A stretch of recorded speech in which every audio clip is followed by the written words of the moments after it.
fact, as I currently try, while driving, to pinpoint such things, commentary on just such a woman before 3 months ago was the only cause for offense which I can, right now, remember having ever given the immigrant community or to the Hispanic demographic as a whole. I provided it a few years ago. The offensive commentary, while I was driving in the car with my younger brother, not even unto an Hispanic.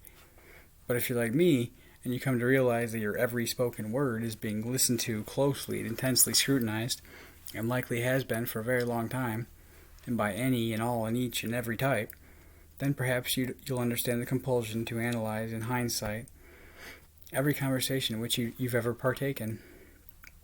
Perhaps you'd cringe for every ill-advised word which, in confidence, you've ever spoken.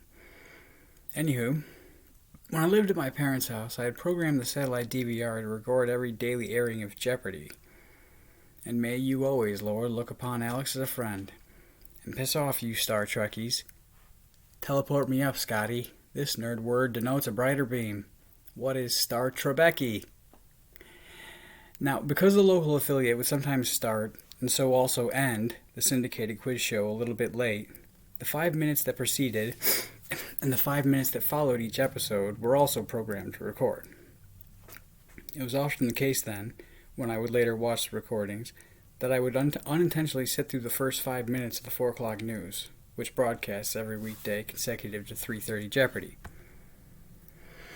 In the weeks prior to my offensive commentary of reference, some 3 or 4 times, the news had led off with similar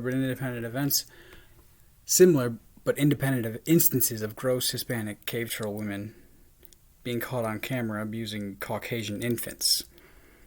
Each report was strikingly similar. Some deplorable intersex oafish lump Latina seen on nanny cam physically harming the infant baby that was entrusted under her care by some handsome young white couple. After having just inadvertently sat through the footage of yet another horrid incident, I was in the car, driving my brother to work, but still fuming over the unimaginably evil, ugly depth of the ugly perpetrator's hideous, ugly crime. Upon explaining to my brother the despicable details of what had quickly become a recurring phenomenon, I concluded by advising him, if he should ever have children of his own, that he would do well never to hire a woman as a nanny if she's Hispanic and she looks like Shrek. I might have also cautioned against leaving so much as a house plant in the care of any man whatsoever, least of all if he's Speaker of the House, and had spoken as wisely, but it would have been redundant. That being said, I wasn't wrong to have thusly precautioned my brother that day, because that some kinds are hateful to their cultural inverse, and tan trolls are one of them. The human male another. And I've not found example of evidence that disproves that prejudice. And that's some distrust you can depend on, and set your watch to. Your camera, that is, in a teddy bear or something. And it'll show itself prudent. And don't hate me if this is you, change instead what caused my view, for that particular pathology less stereotypes than denotes breed distinction. Anyway, the nurse practitioner at the plasma place matched the description of the commentary years ago like it was her that I had described. And it was this very type of perturbable temperament that I, with 4 syllables, just insulted with my appeal in proclaiming the imperativeness of my donation. But I immediately, too, sought to mend the wound that my syllables had inflicted upon her, and humble myself to exaggerate my campaign, hesitating but briefly before persisting in even more pathetic plead. I really need this money. I just forgot to moisturize my hands last night. Offering for her satisfaction my unfortunate circumstance, and that her schadenfreude at my expense might pacify the harmful indignity caused to her by my egregious word choice, the pompous ostentation of my superfluous phonetic. I made her at least to know that I'm poor. Pretentious, but poor. As she too once came here hoping to improve her plight and seeking betterment. As per the stoic features of her face, though, none of which display the slightest motion of emotion, the creature was unmoved by my feigned desperation, as men's eyes have never either become brightened at beholding her. But in accordance with the apathy with which, through our short encounter, she never betrayed,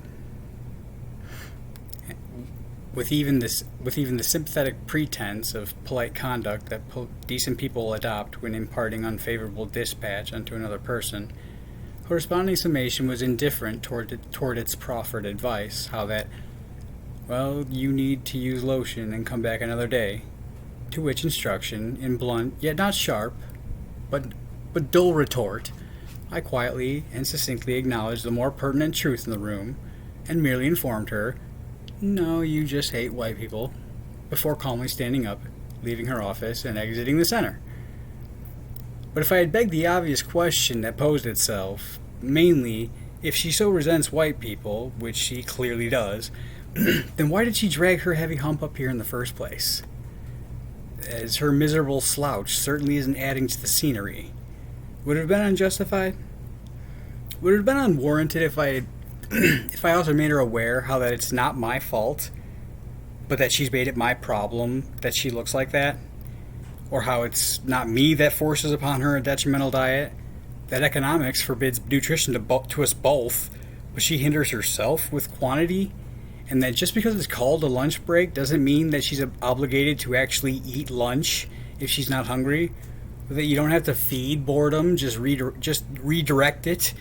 How that 30 minutes is more than enough time for a determined person to quickly change twice, before and after, and also accomplish an intense, effective, calorie-burning workout if one has no other spare time, which is entirely possible, to devote to such extracurricular, and which efficient exercise can also be performed within the tightest confines of available cubic space, a bathroom, a hallway, a utility closet, the boiler room, for instance, the sidewalk if you need to. Who gives a shit about any mocking looks you might receive, as any that would revile only wish that they possessed the courage and the self-assurance that you'd be displaying. Go out into the goddamn parking lot if you want to, but for fuck's sake and for crying out loud, stop shoving shit down your esophagus, stop feeding yourself unnecessarily, as your body clearly has more fuel than it needs, and all you're doing is feeding your anger at slender people like me. Would that have been inappropriate? What if I had brought it to her attention the fact that it's impossible to be unattractive with a trim figure, a kind smile, and a cheery disposition? What if I had told her that if she decided today to set her mind to hard work and self-denial, within a year she would enjoy all the spoils of exercise and the benefits of discipline, confidence, self-esteem, no longer the impulse to be spiteful or petty from envy, never needing to any more feel insecure, and waking happy for having earned that which she should then possess, the prosperous prowess, a superficial aesthetic, adjoined to a more pivotal inner strength of character, and so would only, with mirth, greet each new day, for that at any given time she would possess the wherewithal to procure and allure and attract such and whatever mate as she should deem worthy of her. Would she have resolved herself to readjust her frame of reference? Well, I guess you'd have to ask her that last question. It's funny, though, this weird feeling that's settled in, which I had never prior known before these past few months. Except for my beloved dogs, my band of bears, my circus troupe of silly clown buffoons, every day whose company more I miss, I've never had a friend in my life. Like probably neither of you. And I've not a love or a trust or a loyalty left me in the whole world. But this racial resentment, this irrational sentiment, that for many months brewed, but has boiled over of late, it's inspired a strange sense of belonging, a connection to my common Caucasia, with white people in association that was always in a way absent, but that until recently I never knew it wasn't there.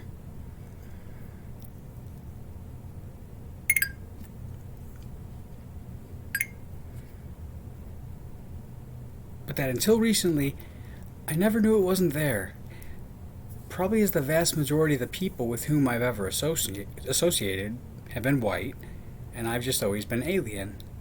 Yet I would likely be ill-received by all races equally if they had if they had been but present to repudiate, as I'm an asshole and people are bad. Suddenly, though, it's like I share something deeper with people other than a disproportionate sense of self. For the first time, in the base concept of binary distinction and us versus all other them duality, with most of the men that I've ever met, I can finally relate. I too have simmered in. I too have blathered racial hate. Funny, huh? Anyway, that's what happened. After 30 minutes standing and 30 more typing, in less than 30 seconds, most of my day was done away. I suppose my initial fiasco, fueled of course by the marijuana mediation that followed immediately thereafter, was a bit excessive. Nothing's going to happen. It just imparts a more dramatic impact on a pensive day, I guess. A perspective more incredulous to my present circumstance, magnified by this cause for deeper introspection. But I'll put out a statement, make an apology, do a couple interviews, go to some anti-white charity fundraisers and attend a white powerlessness rally, and it'll all blow over. No, I probably won't do all that. I just won't go in for a few weeks. Besides, my first check from the Busy Bee should be arriving in the mail any day now. Yet while the physiological excitement of conflict and the anxiety that ran consecutive to it have both by now passed, I'm still consumed as I drive by its troubling theme.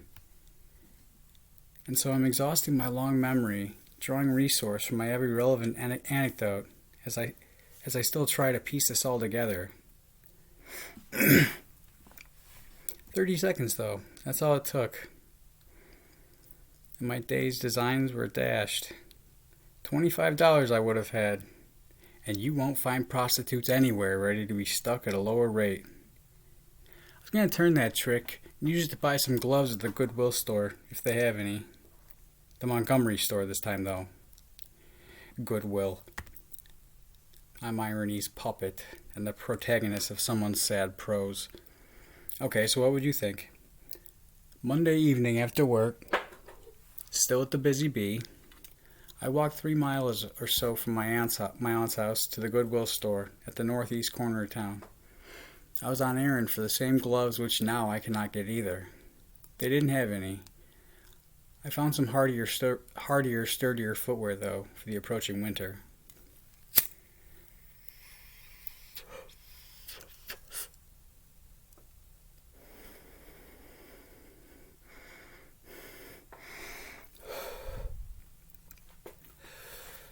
It was in the checkout line. There were only a few scattered customers throughout the whole rest of the store. I was the only person in line except for an old Hispanic couple that was ahead of me and standing in front of the only register with a store associate behind it. It took a moment of us standing there, but eventually I came to realize that nothing was happening. The couple was just standing there, yet somehow deliberately obstructing the associate from shifting her focus onto me, as they otherwise seemed to be waiting for further assistance, some managerial price check or clarification perhaps. The man, though, there was a tense sort of vigilance about him, like a criminal that loiters within, waiting for just the right thin scarcity between the aisles of the liquor store that he's about to rob. The associate behind the cash register was a beautiful young blonde brunette, or brunette blonde, with big blue eyes, and is probably college age. At first, she and I had an optic thing going on.